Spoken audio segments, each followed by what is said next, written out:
ఎబ్బేజు గనుడైన, ఎలాంటి టైటిల్ పెట్టారో తెలుసా? ఘనత పొందిన వాడైన ఎబ్బేజు. ఏంటండి?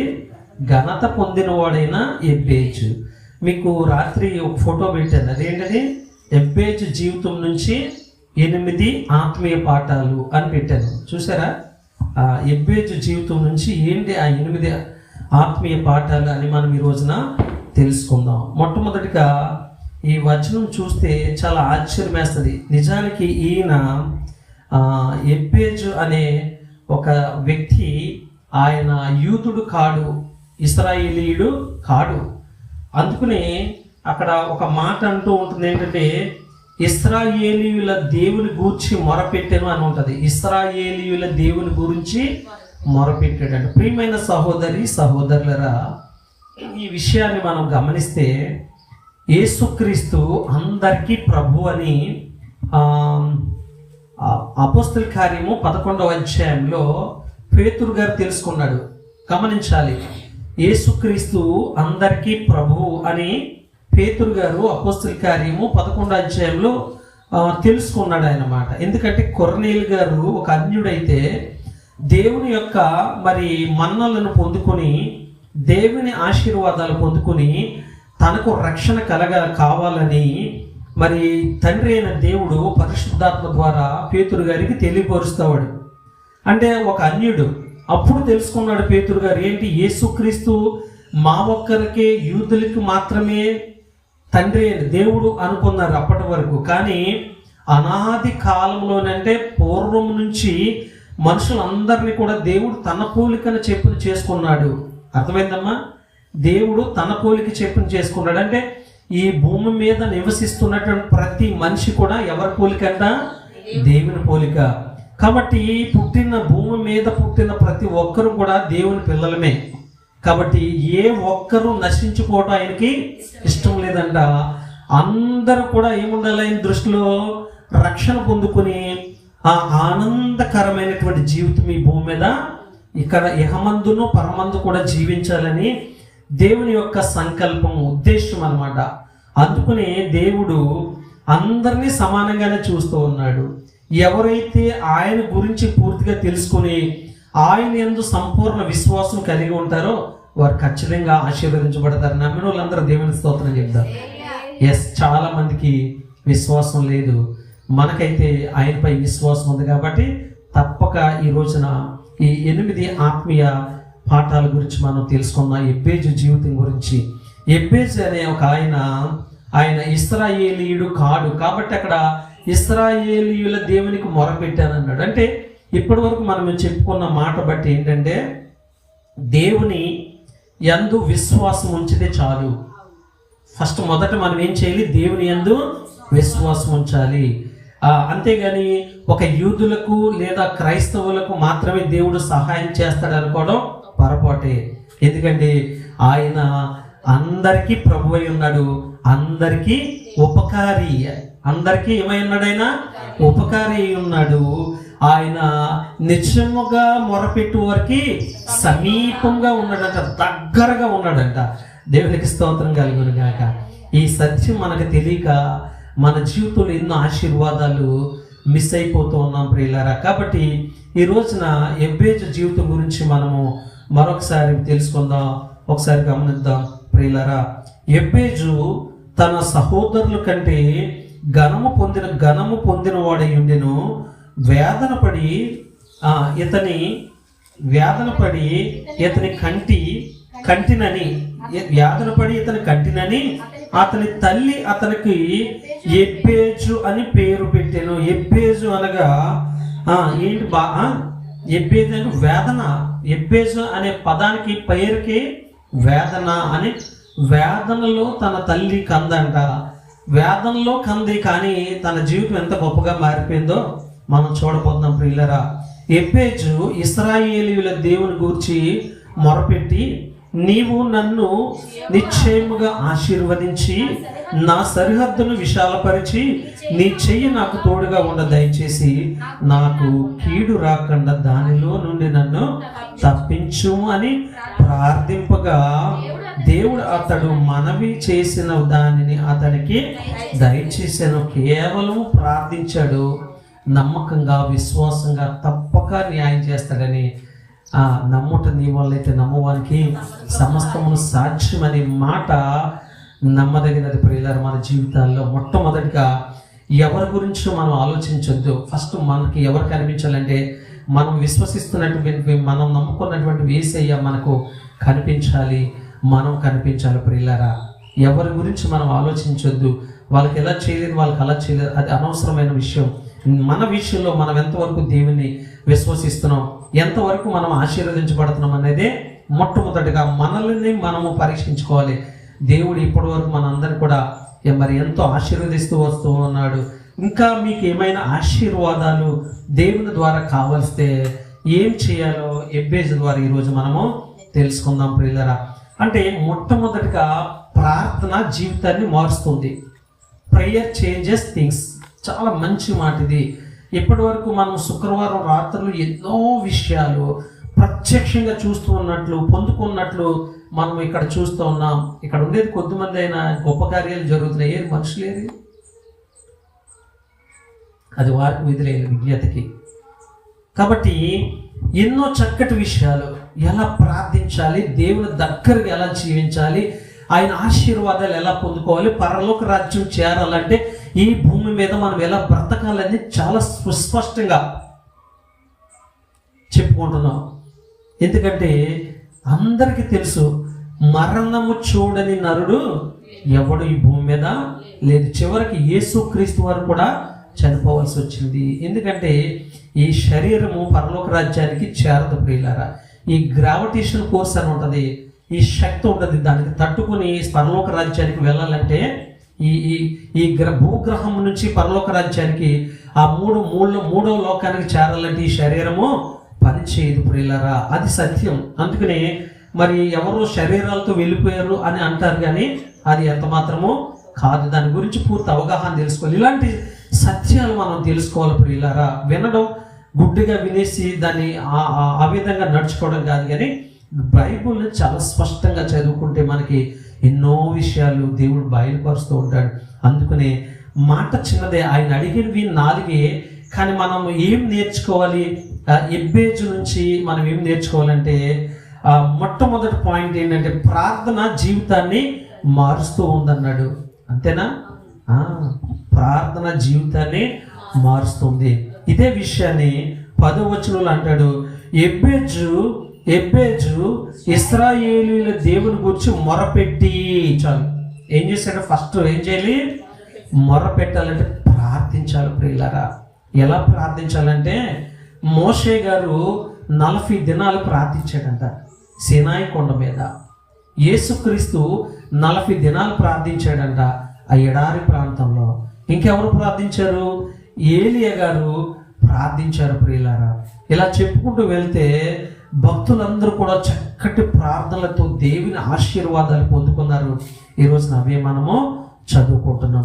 బైబిల్లో లేనటువంటి భక్తులు ఉన్నారు, వారి జీవిత చరిత్రలు మనము తెలుసుకుంటున్నాం. అంటే మన జీవితంలో ఏదైనా ఒక విషయాన్ని సాధించాలి అంటే అక్కడికి ఇక్కడికి పరిగెట్టడం కాదు. మొట్టమొదటి మనం ఏం చేస్తాం తెలుసా? సహాయం కోసం ఎక్కడ పరిగెడతాం తెలుసా? కుటుంబ సభ్యులు సహాయం చేస్తారు అనుకోవడం పొరపాటు. ఇప్పుడు జీవితంలో అనుకోకండి. కుటుంబ సభ్యులు సహాయం చేయరు. ఎంతవరకు అంటే కొంతవరకే చేయగలరు వాళ్ళు. కానీ మనము సంపూర్ణంగా ఎవరి మీద ఆధారపడాలంటే మనము నమ్మినటువంటి యేసయ్యను మాత్రమే మనము ఆధారపడాలి. ఇది నమ్మదగిన మాట ప్రియులారా. కాబట్టి మనము మొట్టమొదటిగా మన యొక్క అవసరత గురించి ఎవరికి తెలియపరచాలంటే, ఎవరికి తెలియపరిచినా వెటకారంగా చేస్తారు. కొంతమంది అయితే హాస్యంగా నవ్వుతారు, కొంతమంది దాన్ని వ్యర్థంగా ప్రచారం చేస్తారు. కాబట్టి మనము రహస్య మందిరంలోకి వెళ్ళి, లేదా దేవుని సన్నిధిలోకి వెళ్ళి, లేదా మన ఇంటిలోనే చక్కగా దేవుణ్ణి మనసారా ప్రార్థిస్తే కన్నీటితో. ఎలా ప్రార్థించాలంట?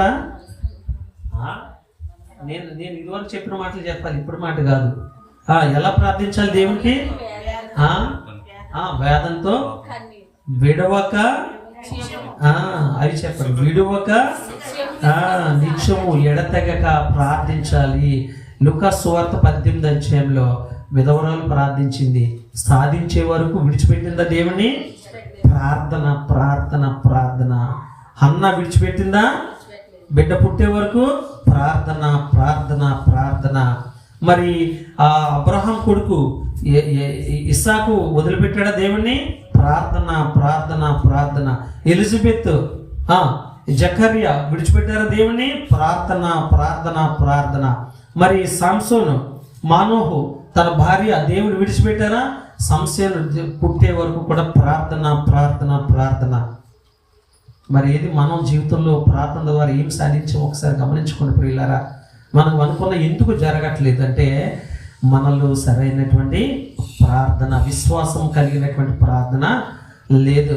అందుకనే యేసయ్య అంటాడు, నన్ను పెదవులతో మీరు గణపరుస్తున్నారు కానీ మీ హృదయం నాకు బహు దూరంగా ఉంది అంటున్నాడు.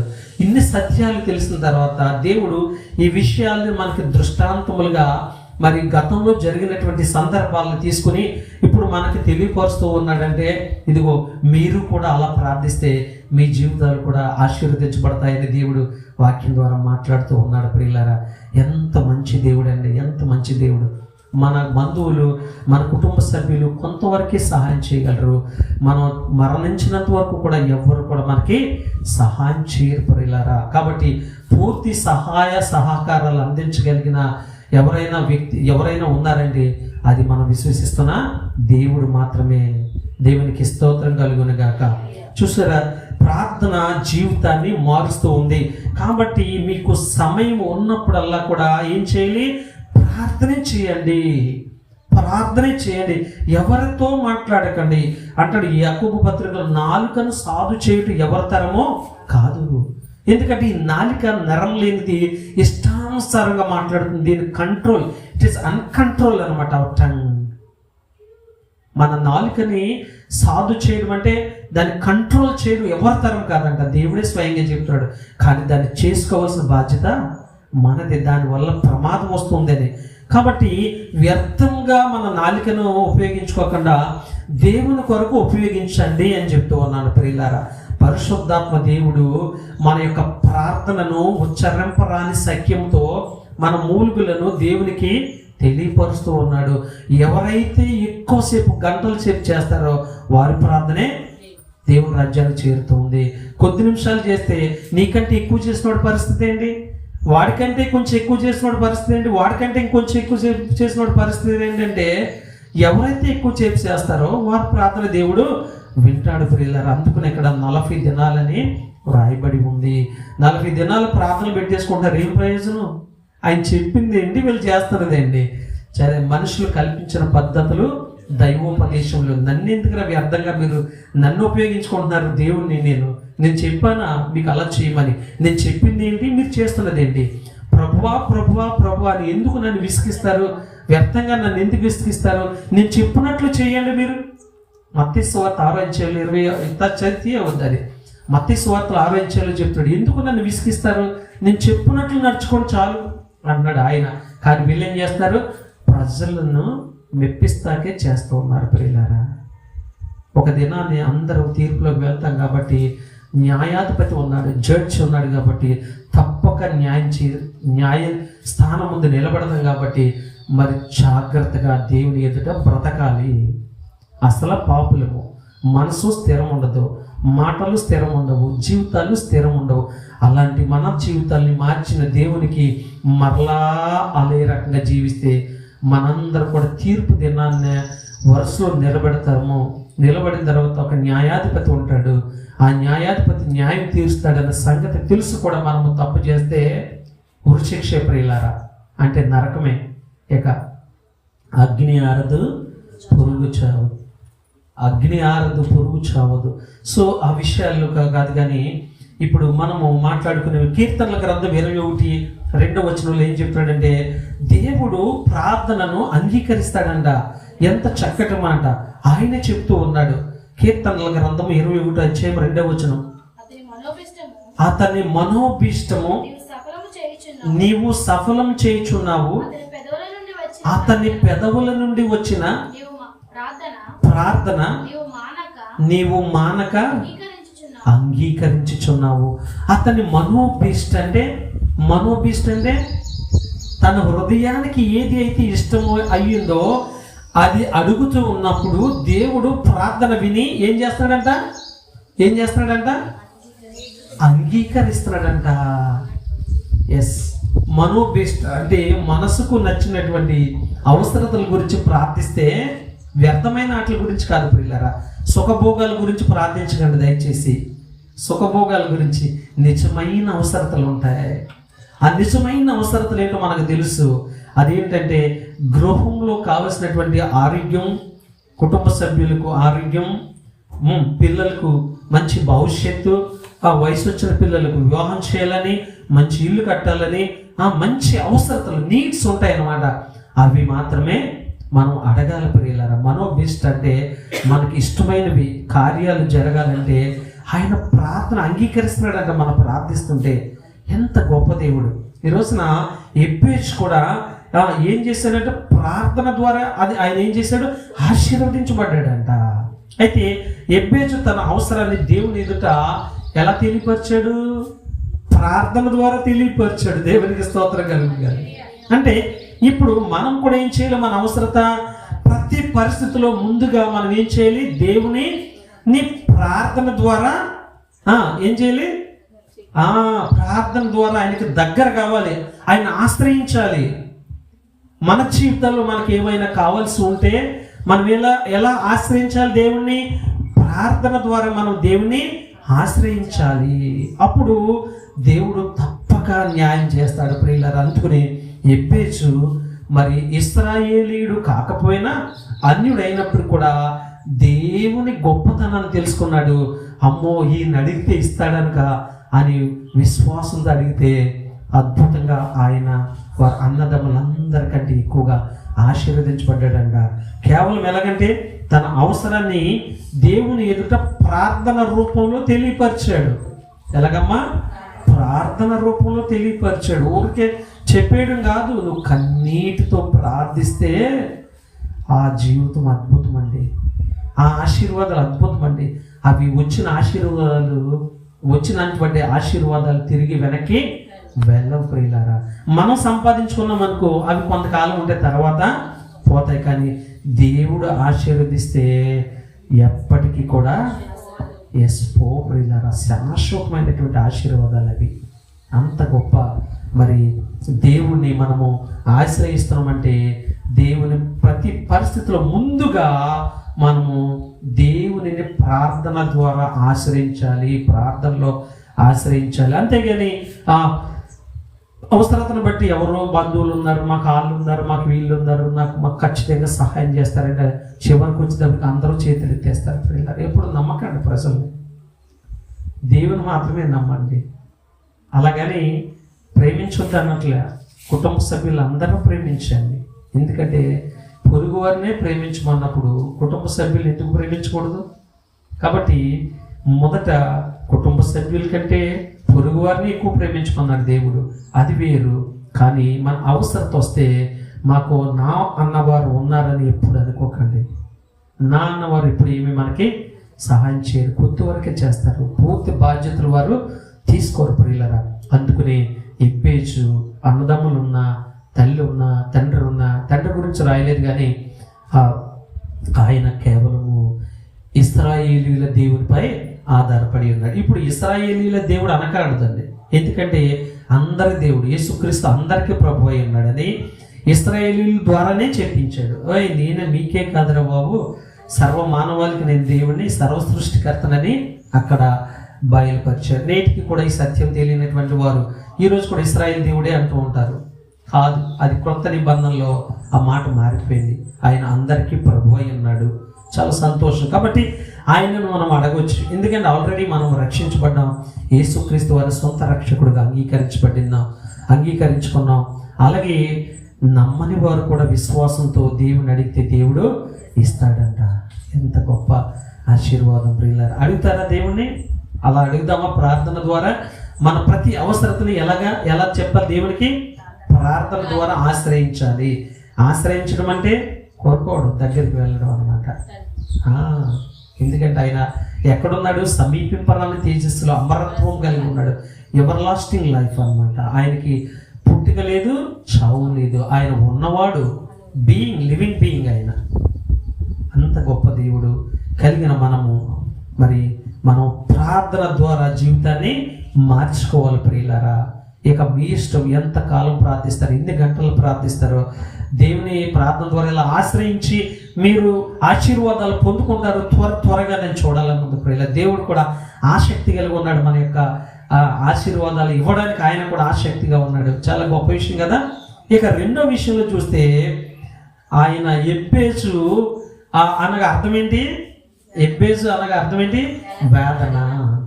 అంటే బాధల్లో పుట్టిన ఆయన ఏం చేశాడు? ఆశీర్వాదంలో జీవించాడు ప్రియులారా.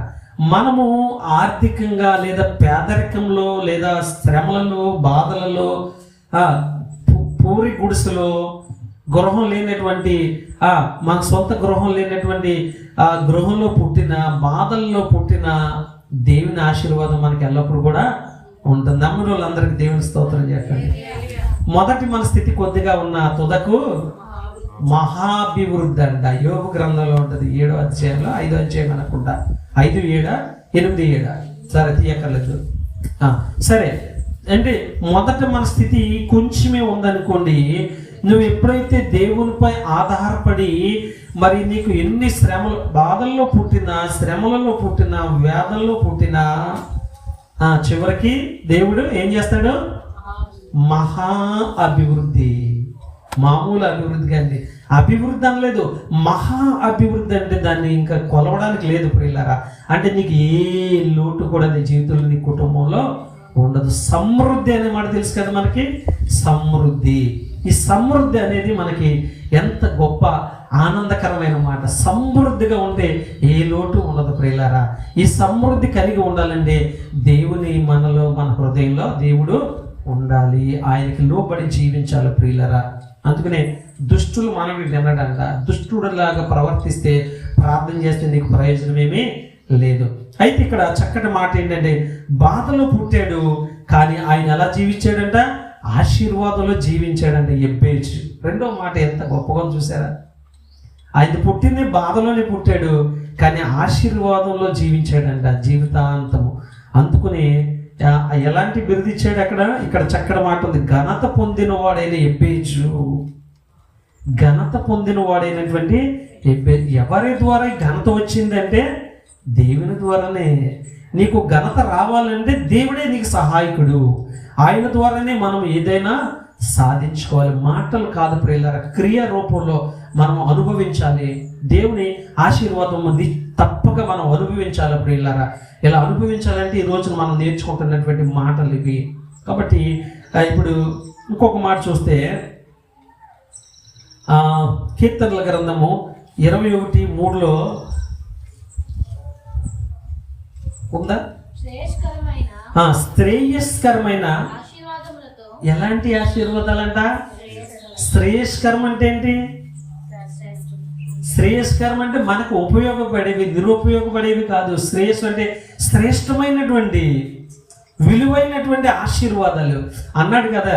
ఇదిగో ఏంటంటే, మీరు చెడ్డవారయ్యుండి మీ పిల్లలకు మంచి ఈవులు ఇస్తారు, నేను అంతకంటే మంచి ఈవులు అంటే బహుమానాలు ఇస్తారు కదా, నేను అంతకంటే మంచి ఈవులు, మంచి బహుమతులు మీకు ఇస్తానంటున్నాడు.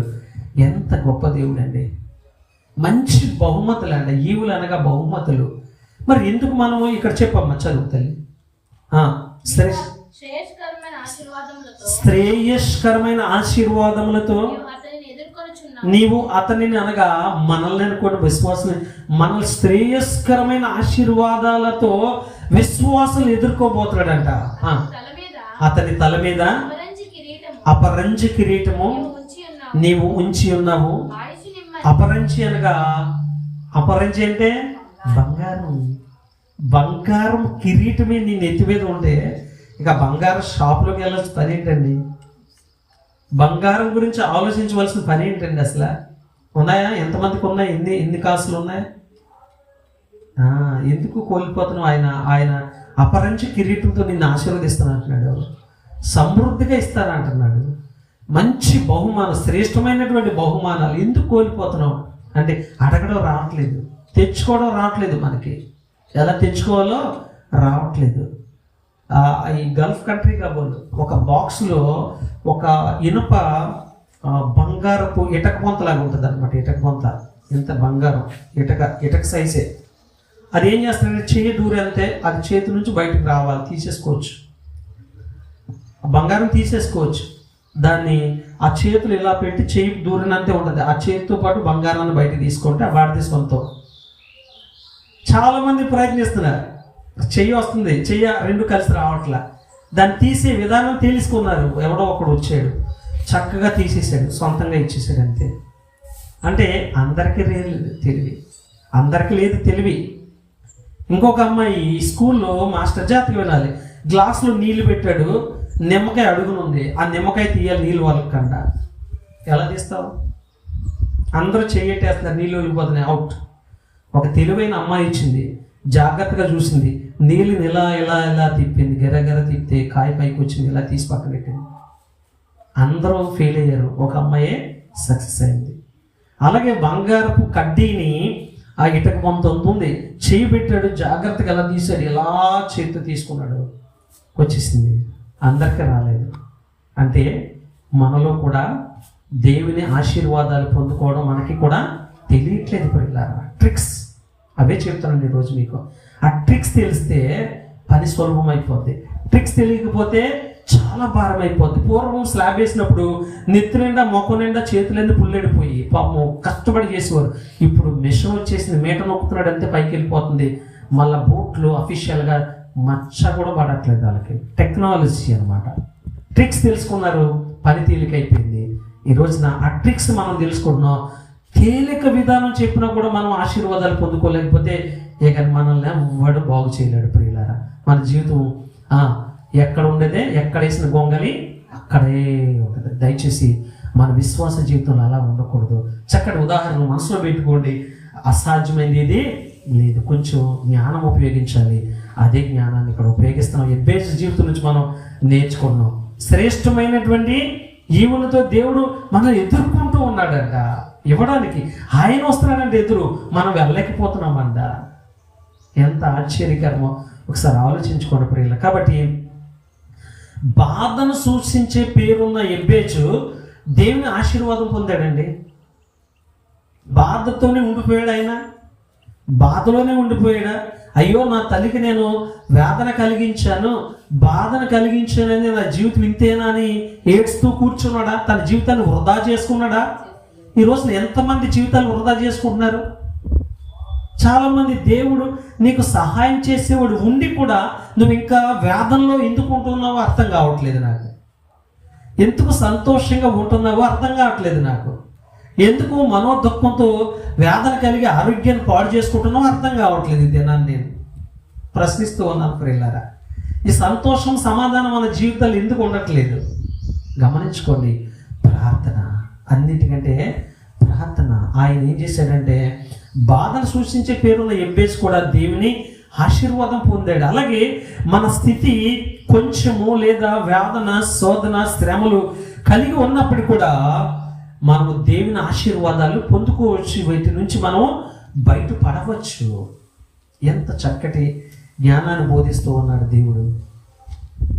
ఎలా అంటే ప్రార్థన, విశ్వాసం, నమ్మకం, ఆయనపై నమ్మకం, ధైర్యంగా సంతోషంగా ఆయన చేయగలడు, ఆయన ఇశ్రాయేలు దేవుడే కాడు మనందరి దేవుడు అని నమ్మాడైన ఎబ్బేజ్ ఎంతో చక్కగా. కాబట్టి ప్రియులారా, మన గత పరిస్థితులు ఏమైనప్పుడు కూడా గమనించాలి. మన గత పరిస్థితులు ఏంటి? పేదరికం అవ్వచ్చు, అనారోగ్యం కావచ్చు, శ్రమలు కావచ్చు, ఏమైనా కావచ్చు, మన గత జీవితం ఏమైనా కావచ్చు. కానీ మన భవిష్యత్తును నిర్ణయించేది ఎవరు? దేవుడే. మన భవిష్యత్తుని నిర్ణయించేవి మన గత పరిస్థితులు కావు, మన శ్రమలు, కష్టాలు, అనారోగ్య పరిస్థితులు కావు. మన జీవితాన్ని నిర్ణయించేవి. మరి ఏమి నిర్ణయిస్తారంటే దేవుని కృప. దేవునికి స్తోత్రం కలుగును గాక. దేవుని కృపే మన జీవితాన్ని నిర్ణయిస్తుంది. ఆయన కృప ఉంటే, దేవుని కృప మనకు తోడై ఉంటే మనకి ఏ సమస్యలు, ఏ కష్టాలు, ఏ నష్టాలు, ఏ బాధలు ఉండవు ప్రియులారా. ఈ మాటలు నేర్చుకోవడానికి 10,000 రూపాయలు ఇచ్చి వేరే ఇంకొక చోటకి వెళ్ళాలా? మనకు అవసరం ఉందా? 10,000 రూపాయలు ఇచ్చి వేరే చోటకి వెళ్ళి కానికిస్తే దేవుడు ఇవన్నీ ఇచ్చేస్తాడా? చెప్పింది నేర్చుకోండి ప్రియులారా. మహా జ్ఞానాన్ని దేవుడు మనకు తెలియపరుస్తూ ఉంటాడు. ఒక జీవితం బాగుపడాలంటే ఎబ్బేజుని ఇక్కడ ఉదాహరణగా రాయించబడింది, ఇక్కడ రాయబడి ఉంది. ఎబ్బేజు ఏ విధంగా ఆశీర్వదించబడో మనకు తెలియపరుస్తూ ఉన్నాడు దేవుడు. ఒకవేళ అది ఎబ్బేజు జీవితం మరుగున పడితే ఈరోజు మనకి 8 విషయాలు, ఆత్మీయ విషయాలు బయలుపరుస్తూ ఉన్నారు పిల్లలారా. ఈ రోజు నుంచి మన జీవితాన్ని మనం మార్చుకుందాం. ఆయన ఆశీర్వాదమే మన జీవితాన్ని మారుస్తూ ఉంది తప్ప మన పూర్వపు స్థితి దేవుడు మనం ఎప్పుడు మన జీవితాన్ని మార్చలేదు, అలా ఉంచలేదు ప్రియులారా. చక్కటి విషయాలు కదా, ఎంత అద్భుతం. కాబట్టి మనం బాధలో పుట్టిన ఆశీర్వాదాలతో మనము ఇకపై ఎబ్బేజులాగా బ్రతకాలి. అలా జీవిద్దామంటారా? ఖచ్చితంగా. దేవుని ప్రయత్నించడం కాదు, అది జీవితంగా భావించండి ప్రియులారా. జీవితంగా భావించండి. ఈ లోకంలో ఉన్నవి సమస్యలు అవి ఆలోచించకండి వాటి గురించి. దేవుడు మనకు తోడై ఉన్నాడు. ఆయన తోడై ఉంటే భూకంపం వచ్చిన నీళ్ళు కృంగిపోదు ప్రియులారా. ఎంత గొప్ప దేవుడు మనకు తోడై ఉన్నాడు. శ్రమల్లో కూడా దేవుడు మనకి తోడై ఉంటానన్న చేరువిచ్చిన దేవుడు, విడిచిపెట్టే దేవుడు కాదు. ఆయన కొరకు నేను చావుకైనా సిద్ధమన్నారు. షడ్రక్, మేషక్, అబేద్నెగో, దానియేలు గారు, యోసేపు గారు. ఏం జీవితాలండి అవి, ఏం సాక్ష్యాలండి. ఆ సాక్ష్యాలు నిత్యము జ్ఞాపకం చేసుకోండి. పులకరించిపోవాలి మన జీవితాలు. అంత సంతోషం మన జీవితాల్లో కనబడాలి. మన ఎదుగుదల ఇతరులకు కనిపించాలి ప్రియులారా. ఇతరులకు కనిపించాలి మన ఎదుగుదల. మన ఎదుగుదల లేకుండా ఇంకొకడు విశ్వసించాలంటే ఎలా? నిన్ను చూసి ఇంకొకడు యేసుక్రీస్తుని ఎలా అంగీకరిస్తాడు? నీ ఆత్మీయ జీవితంలో, నీ యొక్క భౌతిక జీవితంలో దేవుని ద్వారా ఎదుగుదల కనిపించాలి ఇతరులకు. అప్పుడే నీ విశ్వాసం ఏంటో ఇతరులకు అనుకుంటారు పిల్లలు, వాళ్ళు మారడానికి ఉంటుంది. మన ఆత్మీయ జీవితం, మన ఎదుగుదల బాగోలేదనుకో, యేసుక్రీస్తు దగ్గర ఎందుకు వస్తారు? ఆయన అదే కోరుకుంటున్నాడు. ఈ రోజున ప్రపంచమంతా యేసుక్రీస్తుని అంగీకరించారంటే ఆయన చేసినటువంటి అద్భుత క్రియలు. ఎంతోమంది భక్తులు యేసుక్రీస్తుల సేవ చేసి వారి ఆత్మీయ జీవితాలు, వారి యొక్క భౌతికమైన ఎదుగుదల చూసి అనేక మంది దేవుని దగ్గరికి వస్తూ ఉన్నారు ప్రియులారా. మనం జీవితాన్ని కూడా చూసి అనేక మంది రావాలి.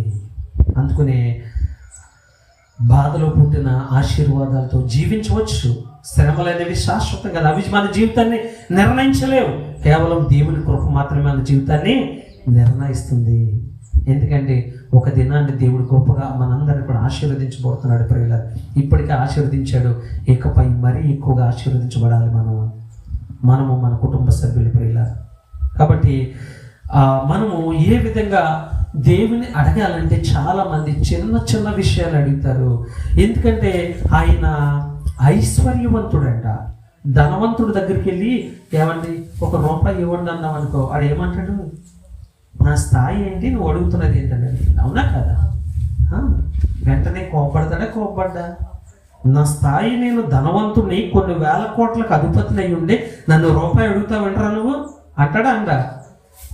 నువ్వేంటంటే ₹1 కదా, ధనవంతుడే కదా, ఇచ్చేస్తాడని నువ్వు తక్కువగా అడిగావు. కానీ అది దేవునికి అంతగా ఇష్టం లేదు. ఆయన ఐశ్వర్యవంతుడే అన్నాడంట.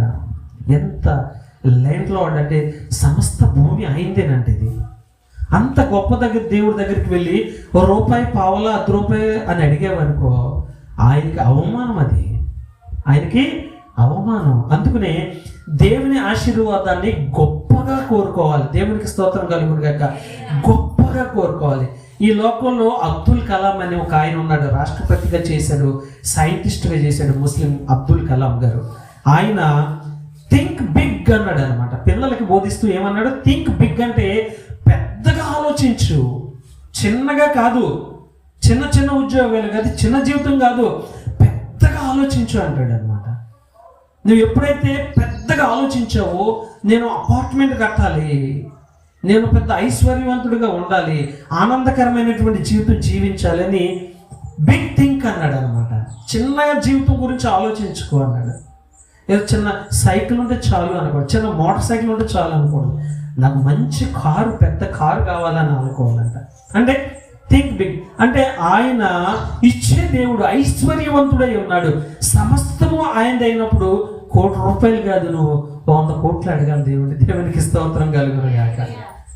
నాకు కరువు తీరిపోద్దయ్యా, ఒక 100 కోట్లు పడైన మొహాన్ని అని నీకు రుణపడి ఉంటాను, జీవితాంతానికి దాసుడిగా బ్రతుకుతాను యేసయ్యా అని అడగండి ప్రియులారా. నిజమే, అక్కడ అడుగుతున్నాడు, రాశాడు అక్కడ. ఆయన తెలుసు నీ స్థాయి, నువ్వు ఎంతవరకు ఆ డబ్బుని నువ్వు దాన్ని క్యారీ చేయగలవో తెలుసు ఆయనకి. నువ్వు క్యారీ చేయలేనివాడైతే నీ చేతిలో డబ్బు ఉండదు. నువ్వు మోయగలిగే, భరించగలిగే స్థితి, చక్కని విధానంగా ఖర్చు పెట్టి మనసు నీకు ఉంటే దేవుడు నీకు ఐశ్వర్యం ఇచ్చేస్తాడు ప్రియులారా. ఇవన్నీ కూడా జ్ఞానంతో ఆలోచించండి.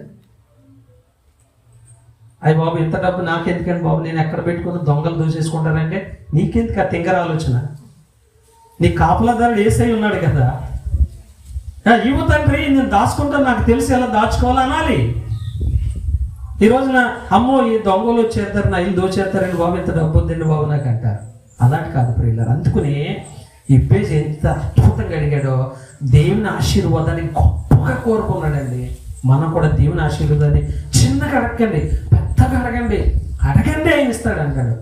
ఇంకొక చక్కటి అలా ప్రసంగిస్తూ ఉంటే ఆ ఓపెన్ ప్రాంతంలో, కొండల్లో, చక్కటి ప్రదేశంలో యేసుక్రీస్తు వారు సువార్తను బోధిస్తుంటే 5వ అధ్యాయంలో మత్తయి సువార్తలో అప్పుడు అంటాడు, 6వ అధ్యాయంలో ఆకాశపు అవి ఎగురుతున్నాయి, అందంగా చక్కగా తింటున్నాయి, ఆనందంగా జీవిస్తున్నాయి. ఆకలి అవి కూడా కూడు లేదనుకో, మేత లేదనుకో ఎగురుతాయా? ఎక్కడో కింద పడి ఇలా కొట్టుకుంటే ఎగరలేక చక్కగా ఎగురుతున్నాయి. అలా చూపించాడు. అదిగో చూడండి, ఆకాశ పక్షులు చూడండి, అవి విత్తవు, కోయము, కోట్లలో కూర్చుకొనము, మీరు మనుషులు కదా, వాటికంటే శ్రేష్ఠులు కదా అన్నాడు. బుద్ధి ఉందా మనకి? జ్ఞానం ఉందా? కనీసం ఇప్పటికైనా ఆలోచిస్తున్నామా దేవుడు ఎందుకు ఆ మాట అంటున్నాడని? ఆలోచించాం ప్రియులారా. ఆయనపై ఆధారపడడం, రెక్కల మీద ఆధారపడాలనుకోవటం. మనం రెక్కల మీద కష్టపడితే ఆ కష్టం డబల్ అవుతుంది, మనకి రెట్టింపు జీతం వస్తుంది, మనకి డబుల్ వస్తుంది. 1,00,000కి 2,00,000, 2,00,000కి 4,00,000, 4కి 8,00,000 ఇస్తాడు ఆయన. ఆయనపై ఆధారపడట్లేదు. గొప్పగా ఆలోచించాలంట, గొప్పగా అడగాలి. చిన్న చిన్న ఆటో కాదండి, ఆ కారే కావాలి, మీకు కారు ఇచ్చేయండి అని అడగాలి అంతే. దేవుడు కన్నీటితో ప్రార్థించి కారు ఇచ్చేస్తాడు. దేవునికి స్తోత్రం కలుగును గాక. ఆటో అయితే నలుగురే, కారు అయితే నీకు కిరాయి పెరుగుద్ది, అఫీషియల్గా ఉంటుంది, చక్కగా నీకు దూర ప్రాంతాలలో వెళ్ళొచ్చు. ఎంత అద్భుతం అండి. ఎబ్బేసు ఇక్కడ 4:10 అంటాడు, ఎబ్బేసు ఇశ్రాయేలు దేవుని గురించి మొరపెట్టి నీవు నన్ను నిశ్చయముగా ఆశీర్వదించు అన్నాడు. నిశ్చయముగా ఆశీర్వదించు అన్నాడు. ఆయన ఒత్తు కూడా పెదాలతో అనలేదు ప్రియులారా. ఆయన ఏం కోరుకున్నాడు? ఎబ్బేసు నిశ్చయముగా, అయ్యా నన్ను తప్పగా ఆశీర్వదించు బాబు అన్నాడు. ఈ విశ్వాసం అండి అయింది. ఎప్పుడైనా అన్నావు మొండు పట్టు పట్టావు? ఎప్పుడైనా మొండు పట్టు? మా అబ్బాయి చిన్నప్పుడు మళ్ళా చెప్పిన జ్ఞాపకం వచ్చింది. మా చిన్నోడు సన్ని, చాలా మొండి, ఆదివారం బూట్లు కావాలన్నాడు. రాజమండ్రిలో షాపులు ఉండవు, నాకు రాజమండ్రిలే పట్టుకండి అన్నాడు. తెల్లారితే నాకు ప్రోగ్రామ్ ఉంది ఆదివారం. చిన్నప్పుడు ఎక్కడ రాజమండ్రి అంతా తిరిగాం. చివరికి మన అదృష్టం కొద్ది సమాధుల చర్చ్ పక్కన అక్కడ అవుట్లెట్స్ అని షాప్ పెట్టాడు అనమాట. లక్కీగా అక్కడ ఉన్నాయన్నమాట. అంటే మొండి పట్టు తెచ్చామా లేదా? 10 గంటలకు 2 వెళ్ళామా లేదా? తెచ్చామా లేదా? దొరిలేస్తున్నాడు. నాకు తెచ్చి ఇస్తేనే కానీ నేను ఊరుకొని అన్నాడు. అంతే. ఏం చేయం, వాడు అంటే ఇష్టం, మాకు ప్రేమ మా పిల్లల మీద. మన పిల్లలు అందరు కాకి పిల్ల కాకి ముద్దు, నా పిల్లలు నాకు ముద్దు, మీ పిల్లలు మీకు ముద్దు, అవునా కదా? కాకి జోలికి వెళ్ళండి, తరిమి కొట్టే కరిచేస్తుంది.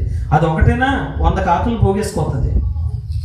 ఆ ప్రేమ తల్లి ప్రేమ, తండ్రి ప్రేమ అట్లాంటిది. అలాగే తీస్తే అడిగితే ఏం చేసాము? తెచ్చామండి, కష్టపడి తెచ్చామండి. 500 పెట్టుకుని తెచ్చామండి. అప్పట్లోనే 500 వుడ్లాండ్ సంబంధించిన ఏంటంటే వాడు నాకు కావాలన్నాడంతే. అలాగా ఎప్పుడైనా మనం నమ్మినటువంటి దేవుడు, మన తండ్రి అయిన దేవుడు ఎప్పుడైనా ముందు పట్టుబట్టి అడిగావా? నాకు ఇస్తావో చస్తావా? నేను చచ్చిపోనా అన్నది అంతే. నేను ఇస్తావో చస్తావో, నేను చచ్చిపోనా అన్నది. నేను అన్నం తిననానండి అంతే. ప్రార్థన మానకండి, అన్నం తినకండి, అడగండి, చూద్దాం, ప్రయత్నించండి, దేవుడు ఇస్తాడో లేదో అప్పుడు ప్రయత్నించండి ప్రియుల. ఆయన అడిగాడు. ఆయన ఏమన్నాడమ్మా? ఎబ్బేస్ ఇశ్రాయేలు దేవుని గురించి మొరపెట్టి నీవు నన్ను నిశ్చయముగా ఆశీర్వదించు. చాలు, నిశ్చయముగా ఆశీర్వదించు, నువ్వు నన్ను నిశ్చయంగా ఆశీర్వదించు ప్రభువా, లేదా నేను వదలను, నీ మీద ఆధారపడి జీవిస్తున్నాను, నిన్నే నా సొంత రక్షకుడిగా అంగీకరించే నీవే నా దేవుడు, నీవు తప్ప నేను ఎవరిని ఆశించలేదు, నాకు వేరే దేవుడు లేడు, నేను మనసారా ఆరాధిస్తున్నాను, మనసారా నేను ప్రేమిస్తున్నాను, మనసారా నేను స్తుతిస్తున్నాను తండ్రి, నువ్వు చేయకపోతే నాకు ఎవరు చేస్తారు, నాకు చెయ్యి అని అడిగారా? మొండిపట్టు పట్టారు ఎప్పుడైనా? వ్యర్థమైన విషయాల్లో మొండిపట్టు పడతాం, పనికి రాని విషయాల్లో మొండిపట్టు పడతాం, కానీ మన జీవితాలకు ఉపయోగకరమైనటువంటి విషయాలలో దేవుణ్ణి మనము అడగము ప్రియులారా. ఆయన అడగమంటున్నాడు. అడుగుడి మీకు ఇయ్యబడును అంటున్నాడు. వెతకండి దొరుకుద్ది అంటున్నాడు. తట్టండి తీయబడుతుంది అంటున్నాడు. ఆయన అవకాశం ఇస్తున్నాడు, కానీ మనము సద్వినియోగం చేసుకోవట్లేదు ప్రియులారా. శ్రమలు ఇంకా నా జీవితం ఇంతే, నా జీవితం మారదు, ఇవే విషయాలు మనం ఆలోచిస్తాం. ఎవరు చెప్పారు? దేవుని ఆశీర్వాదం ఉంటే నువ్వు గొప్పగా జీవిస్తావు. శ్రమలలో, కష్టాల్లో, బాధలో ఉన్నా కూడా ప్రయత్నిద్దాం ప్రియులారా. ఇది ట్రై కాదు, ఇది నిజం మాట్లాడతాం. మనం నిజమైన విషయాలు మనం తెలుసుకుంటున్నాం ప్రియులారా. ట్రిక్స్, దేవుని వద్ద ఆశీర్వాదాలు పొందుకోవాలంటే ఎలాంటి విషయాలు మనం తెలుసుకోవాలో చక్కటి విషయాలు అనమాట జ్ఞానం నేర్పిస్తాడు. ఎబ్బేజు చిన్నవి కదంట, గొప్ప ఆశీర్వాదాలు దేవుని అడిగాడంట. చిన్నవి కాదు, గొప్ప ఆశీర్వాదాలండి. నోటుతో సింపుల్గా మాట్లాడేస్తున్నాం, సింపుల్గా చదివేస్తున్నాం, కానీ అవి మనం పొందుకోవాలంటే మొదట తనకి ఎంత ఆలోచన వచ్చిందో ఒకసారి ఆలోచించండి. దేవుడిపై ఎంత నమ్మకం అతనికి వచ్చిందో ఒకసారి ఆలోచించండి. అసలు దేవుడు నిజంగా ఇస్తాడా అని సందేహపడలేదు ప్రియులారా.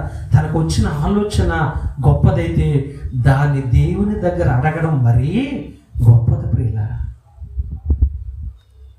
అంటే మనం ఏ స్థితిలో ఉన్నామో చూడండి. మనము కనీసం మనకు ఆలోచన కూడా రావట్లేదా? కనీసం ఇన్ని సంవత్సరాల నుంచి దేవుని తెలుసుకున్నాం, ఇంత గొప్ప దేవుని పెట్టుకుని మనము ఇంకా ఆశీర్వాదాలు అడగడం మనకు తెలియట్లేదా? ఎంత ఆశ్చర్యకరం అండి. చిన్న కదంట, గొప్ప ఆశీర్వాదాలు దేవుని వద్ద అడిగాడంట. మన జీవితాలు కూడా విశ్వాసంతో దేవుని చిత్తానుసారంగా గొప్ప కార్యాల కోసం ప్రార్థించాలి. దేవుని చిత్త ప్రకారంగా ఏం చేయాలి? దేవుని చిత్త ప్రకారమే గొప్ప కార్యాలు మన జీవితంలో జరగాలి, ఇకపై ఈ రోజు నుంచి జరగాలని ప్రార్థిద్దాం ప్రియులారా. తప్పక మాట ఇచ్చి నెరవేర్చే దేవుడు. మాట ఇచ్చి మోసం చేసేవాడు ఎవడంటే మనిషి అయితే, మాట ఇచ్చి నెరవేర్చేది ఎవరంటే దేవుడు ప్రియులారా. సొంత భర్త కూడా మోసం చేస్తుంది, సొంత భార్య భర్తను మోసం చేస్తుంది, తల్లిదండ్రులు పిల్లలు మోసం చేయొచ్చు, పిల్లలు తల్లిదండ్రులు మోసం చేయొచ్చు, కానీ దేవుడు ఎప్పటికీ మోసం చేసేవాడు కాదు ప్రియులారా. మాట ఇచ్చి నెరవేర్చే దేవుడు. మనసులో పెట్టుకోండి అద్భుతమైనటువంటి మాటలు.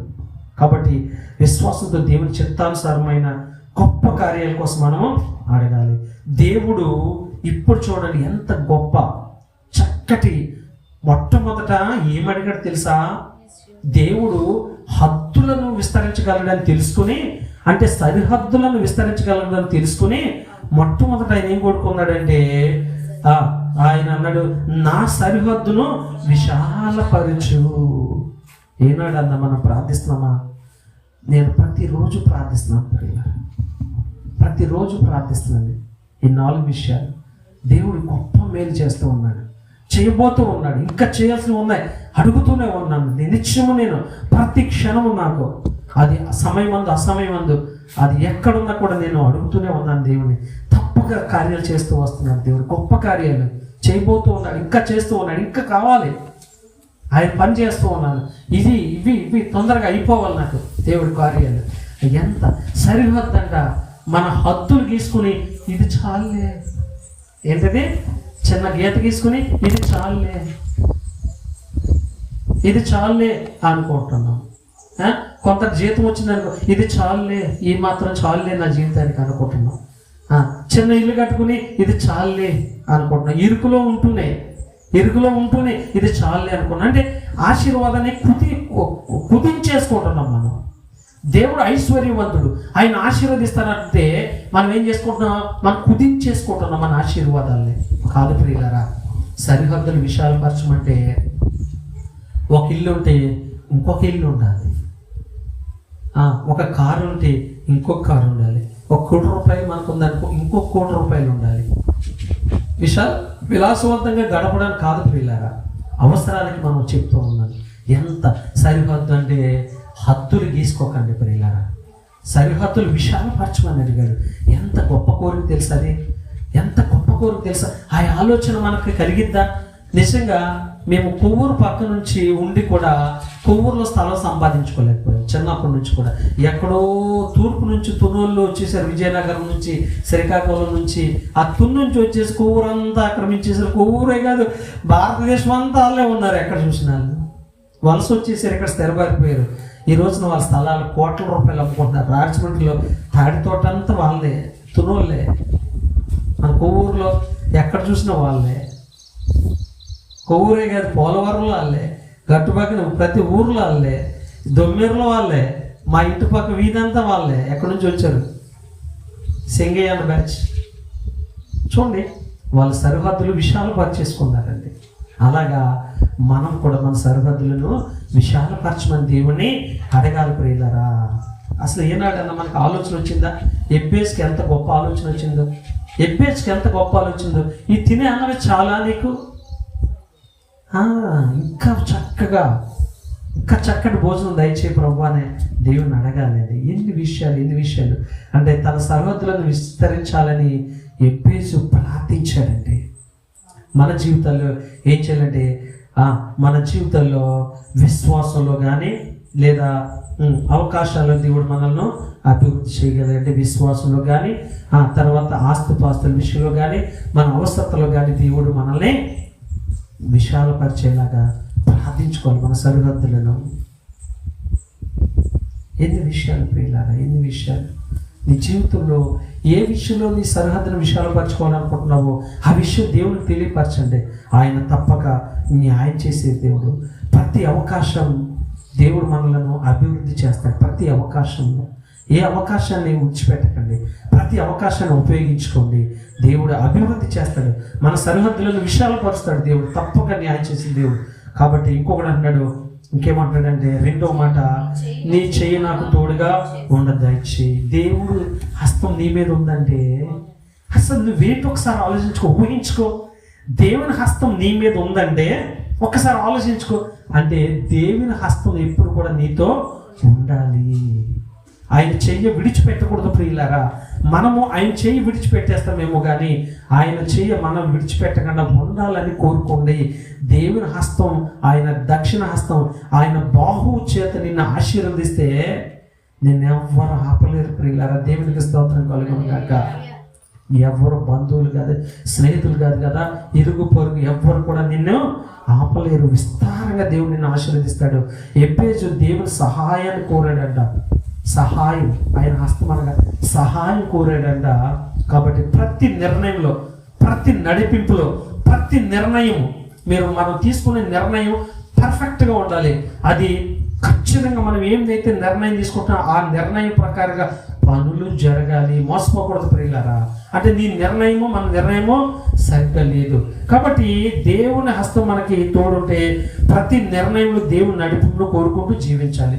ప్రతి నిర్ణయంలో అది ఇల్లు కట్టుకోవడంలో కానీ, వివాహ జీవితంలో కానీ, ఆ పిల్లలకి వివాహం చేయడంలో కానీ, లేకపోతే పిల్లలకు ఉద్యోగ విషయంలో కానీ, పిల్లల చదువు విషయంలో కానీ, ప్రతి విషయంలో మన నిర్ణయము ఎవరిపై ఆధారపడాలంటే దేవుని నడిపింపు కోరుకుంటూ జీవించాలి. దేవుని నడిపింపు కోరుకోవాలి ప్రియులారా. నువ్వు తీసుకున్న నిర్ణయం కరెక్ట్గా అయితే దేవుని నడిపింపు, దేవుని హస్తం నువ్వు కోరుకోవాలి. ఆయన నడిపింపు నువ్వు కోరుకోవాలి ప్రియులారా. ఎంత గొప్ప విషయం అండి, ఎంత గొప్ప విషయం. తర్వాత ఇంకేమన్నాడంటే ఆయన కీడు రాకుండా దానిలో నుంచి నన్ను తప్పించు. అందరూ కూడా ఇక్కడే ఫీల్ అయిపోతారండి. కీడు అనగా శోధనలో నుంచి ఏం కోరుకున్నాడు ఆయన? దేవుని రక్షణ కోరుకున్నాడండి. దేవునికి స్తోత్రం కలుగును గాక. దేవుని రక్షణ కోరుకున్నాడండి. ఇగో ఈమె కూడా చాలా ఉద్యోగాల్లో శోధనలో పడిపోయింది. శోధనలో పడిపోతే మేము ఒకటే తనకు రోజు ప్రార్థించేవాళ్ళం, కీడు నుంచి ఆమెని విడిపించు ప్రభువా అని. ఇంకొంచెం ఉంది, చాలా వరకు క్లియర్ అయిపోతుంది, ఇంకొంచెం ఉంది. ఆ కొంచెం కూడా అయిపోతే దేవుని బిడ్డల్ని పాడు చేద్దాం అనుకున్నారు. దేవునికి విరోధమైన ఆయుధము ఏది కూడా వర్తిల్లదని ఒక చక్కటి మాట ఉంటుంది. అలాగే దేవుని నమ్మినటువంటి బిడ్డల్ని పాడు చేయాలనుకునే ప్రయత్నిస్తే వారే సర్వనాశనం అయిపోతారు. ఎవరికి ఎవరు ఉరుకొయ్యి కట్టారు? ఉరుకొయ్యి కట్టారు? ఎస్తేరు గ్రంథంలో మానోకు ఏం చేశాడు? మానోకు మొర్దెకైకి హామాను మొర్దెకైని చంపాలని ఉరుకొయ్యి కట్టాడు. ఎవరు దానికి ఉరుకొయ్యి చివరికి ఎవరు తీసుకున్న గోతులో వాళ్ళే పడతారన్నట్టు, దేవుని ఆశీర్వదించబడిన బిడ్డలు కానీ దేవుని నమ్మినటువంటి బిడ్డల జోలికి వస్తే దేవుడు ఉపేక్షించడు. సౌలా సౌలా సౌలా సౌలా ఎందుకు నన్ను హింసించుచున్నావు అన్నాడు. సౌలు ఎప్పుడన్నా యేసుక్రీస్తుని చూశాడు భూమి మీద? చూడలేదు పౌలు గారు. మరి సంఘాన్ని పాడు చేస్తున్నారు. సంఘం అనగా ఎవరు? మనమే. మనల్ని కొట్టి చంపేస్తున్నాడు. స్టెఫన్ లాంటి వాళ్ళు అందరూ కొట్టి చంపేస్తుండే. ఎవరికి తగులుతున్నాయి దెబ్బలు? ఏసాయికి తగులుతున్నాయి. నన్ను ఎందుకు హింసిస్తున్నావు అన్నాడు. దెబ్బని మైండ్ చెదిరిపోయి కళ్ళు పొరలు వచ్చేసినాయి, అతనికి పొరలు కట్టేసి ఉన్నాయి. ఈరోజున మన జీవితంలో కూడా పొరలు కట్టేసి ఉన్నాయి, మన ఆత్మీయ జీవితాలు కూడా. ఆ పొరలు రాలిపోతేనే కానీ మనం ఆశీర్వదించబడం ప్రియులారా. దేవుని విసిగించకూడదు, ఆయన ఆశీర్వాదాలు పొందుకునేవారుగా ఉండాలి. చూడు, దేవుని బిడ్డల్ని ఎవరైనా హింసిస్తే దేవుడు క్షమించడు ప్రియులారా. మీకు తెలియట్లా మీ పక్కన దేవుడు ఎంత గొప్ప కాపలదారిగా ఉన్నాడు, రక్షకుడిగా ఉన్నాడు, మీరు గమనించుకోవట్లేదు. కాబట్టి శోధనల నుంచి దేవుడు మనల్ని విడిపించాలంట. కీడు తనకు బాధించుకుంటున్నట్లు ఎబ్బేజు ఏం చేశాడు? కీడు తనను బాధించుకుంటున్నట్లు ఎబ్బేజు ఏం చేశాడమ్మా? ప్రార్థన చేశాడు. కాబట్టి దేవుడు అతన్ని గొప్పగా ఆశీర్వదించాడు, కీడు నుంచి తన్నే తప్పించేశాడు. అలాగా శోధనలు పాపము ఇలాంటివి మన జీవితాల్లో కూడా, శ్రమలు ఇలాంటివి మన జీవితాల్లో వస్తూ ఉంటాయి. సో ఇవి రాకుండా మనం ఏమడగాలి? దేవుని శోధనల నుంచి అనగా కీడు నుంచి నన్ను తప్పించు ప్రభువా అని ప్రార్థించాడు. వ్యక్తిగతంగా ప్రార్థించాడు ప్రియులారా, వ్యక్తిగతంగా ప్రార్థించాడు. కాబట్టి మనందరం కూడా శోధన నుంచి తప్పించాలని 4 విషయాలు మనం ప్రార్థించాలి అంతే. ఇక 7వ విషయంలో చూస్తే దేవుడు విశ్వాసపూర్వకతకు ప్రార్థనకు ప్రత్యుత్తరం ఇస్తాడంట. విశ్వాసపూర్వక ప్రార్థన, దేవుడు విశ్వాస సహితమైనటువంటి ప్రార్థన దేవుడు ఖచ్చితంగా సమాధానము ఇస్తాడు. కాబట్టి మన విశ్వాసం చాలా బలంగా ఉండాలి దేవుడిపై. అందుకని ఆయన నిన్ను పెద్ద దానం ఏంటది, పుచ్చకాయంత విశ్వాసం కలిగి ఉండాలి, గుమ్మడికాయంత విశ్వాసం కలిగి ఉండాలి, సూర్య గుమ్మడికాయంత విశ్వాసం కలిగి ఉండాలి అన్నాడా? లేకపోతే ఆవగించేంత విశ్వాసం అడిగాడా? ఆవగించే అడిగాడు. చిన్న విశ్వాసమే చాలు. ఆ మాత్రం విశ్వాసం అంటే మనుషులు అంటే ఎంత మూర్ఖులుగా చూడండి. ఆ మాత్రం విశ్వాసం కూడా లేదా మన జీవితాలకి? ఇన్ని సంవత్సరాల అనుభవం ఉంది రక్షణ అనుభవంలో. ఆవగించేంత విశ్వాసం మనము అడిగితే కలిగి ఉంటే దేవుడు అద్భుతం చేస్తాడంట. ఎబ్బేస్ని అడిగిన దానిని దేవుడు అనుగ్రహించాడంట. విశ్వాసంతో అడిగితే దేవుడు ఏం చేశాడు? ఆయన ప్రార్థనను అంగీకరించి అనుగ్రహించాడు. తటాస్తు అన్నాడు అంతే. 4 విషయాల్లో ఎంతో గొప్పవాడు అయిపోయాడంట. వాళ్ళ సహోదరులందరికంటే ఏమైపోయాడు? గొప్పవాడు అయిపోయాడంట. కాబట్టి మనం కూడా దేవుని చిత్తానుసారమైన ప్రార్థన ఎప్పుడు కూడా వ్యర్థమో కాదు ప్రియులారా. దేవుని చిత్తానుసారమైనటువంటి ప్రార్థన ఎప్పటికీ కూడా వ్యర్థం కాదు. ఒకవేళ నువ్వు ప్రార్థిస్తే అది దేవుని చిత్తానుసారంగా నువ్వు అడగట్లేదేమో, ప్రార్థించట్లేదేమో, ఒకసారి ప్రయత్నించు. ఈ ప్రార్థన విషయాలు జ్ఞాపకం చేసుకో. ఈ 8 ఆత్మీయ పాఠాలు మన జీవితానికి చాలా ప్రాముఖ్యమైనవి. ఈ రోజు నుంచే ప్రియులారా, ఈ రోజు నుంచే అవి అమలు పరుచుకుందాం. ఇక ఆఖరి మాటకు వస్తే, దేవుని కృప మనిషిని ఘనపరుస్తూ ఉంది. దేవుని కృప మనిషిని ఘనపరుస్తూ ఉంటుంది. కాబట్టి పౌలు గారు ఎప్పుడు కూడా కృప కృప కృప కృప అనే రాశాడు ఆయన పత్రికలన్నీ కూడా. కృప తప్ప మరొకటి ఆయన ఎక్కువ రాయలేదు ప్రియులారా. అంత గొప్ప దేవుడు మనకి కలిగి ఉన్నాడు. ఆయన కృపామయుడు. ఆయన కృప మనకి ఎల్లప్పుడూ తోడు ఉండాలి. కాబట్టి దేవుని కృప మనిషిని ఘనపరుస్తూ ఉందంట. ఈ రోజు దేవుని కృప మనల్ని కూడా ఘనపరచాలి, ఉన్నతమైన స్థితిలో దేవుడు మనల్ని ఉంచాలని కోరుకుందాం. కాబట్టి కృపతో జీవించేవారు ఎలా ఉంటారంట? కృపతో జీవించేవారు సమయానికి ఫలమును అనుభవించేవారుగా ఉంటారంట, ఫలాలు పొందుకునేవారుగా ఉంటారు సమయానికి. అంటే కాలములు సమయములు దేవుని అధీనంలో ఉన్నాయి. ఒకసారి మనకు ఆలస్యమైనప్పుడు కూడా ఆయన మన యొక్క కోరికను ఆలస్యం చేసినప్పుడు కూడా మన విశ్వాసాన్ని పరీక్షిస్తూ ఉన్నాడు. కాబట్టి తప్పక ఒక దినాన్ని మనకి దేవుడు మనకి కార్యాలు చేస్తాడు. మొదటి మన తుదకు మనము కొద్దిగా ఉన్న, చివరికి మనము మహాభివృద్ధి పొందే స్థితి దేవుడు మనకి ఇస్తాడు ప్రియులారా. కాబట్టి ఈ 8 విషయాల్లో మనము దేవుణ్ణి మరి కలిగి ఉందాం. ఈ 8 విషయాలు మన జీవితంలో మరి గొప్ప ఆశీర్వాదాలతో మరి మన ఈ ఆశీర్వదించబడాలని, 8 విషయాలు మన జీవితంలో ఆశీర్వదించబడాలని ఒక ఆత్మీయ పాఠంగా దేవుడు ఈరోజు మనకి తెలియపరిచాడు ప్రియులారా. ఎబ్బేజు ద్వారా ఈ 8 విషయాలు దేవుడు మనకి తెలియపరిచాడు. మన జీవితంలో ఈ 8 విషయాల్లో దేవుణ్ణి మరి విశ్వాసపూర్వకంగా అడుగుదాం. దేవుడు తప్పక న్యాయం చేస్తాడు. ఒకటి, ప్రార్థన జీవితాన్ని మారుస్తూ ఉంది. 2 బాధలు మనం పుట్టిన ఎబ్బేసు బాధలు పుట్టిన చివరికి ఆశీర్వాదంలో జీవించాడు. 3వది, దేవుని ఆశీర్వాదాన్ని గొప్పగా కోరుకున్నాడు, మనం కూడా కోరుకోవాలి. తర్వాత 4వది, దేవుడు హద్దులను విస్తరించగలడనే విషయాన్ని తెలుసుకున్నాడు. ఈ రోజున మనం కూడా మన సరిహద్దులను కుదించుకోకుండా పెద్దగా అడిగేవారిగా మనం ఉండాలి. 5వదిగా దేవుని హస్తం మనకు తోడుగా ఉండాలని ప్రార్థించుకుందాం. 5వది, శోధన నుంచి దేవుడు మనం రక్షించాలని కోరుకుందాం. 7వదిగా దేవుడు విశ్వాసపూర్వక ప్రార్థనకు తప్పగా ఆయన ఏం చేస్తాడు? ప్రత్యుత్తరము ఇస్తాడు. అలాగే దేవుని కృప మనిషిని ఘనపరుస్తూ ఉంది. ఈ 8 విషయాలు ఎబ్బేసు ద్వారా మనం తెలుసుకోగలిగాం. దేవుడు ఎబ్బేసుని ఏ విధంగా మరి ఘనపరిచాడో, ఆశీర్వదించాడో, అట్టి ఆశీర్వాదాలతో ఈ వాక్యం వింటున్న మీకు, మీ కుటుంబాలకును, మనకును, ఈ వాక్యం వింటున్న ఈ కాలనీలో వింటున్న ప్రతి ఒక్కరి కుటుంబాలు కూడా ఈ విధంగా ఆశీర్వదించబడాలని కోరుకుంటూ ఈ నా మాటలు ముగిస్తున్నాను. దేవుడు తన పరిశుద్ధ మాటలను దీవించి ఆశీర్వదించును గాక. ఆమేన్.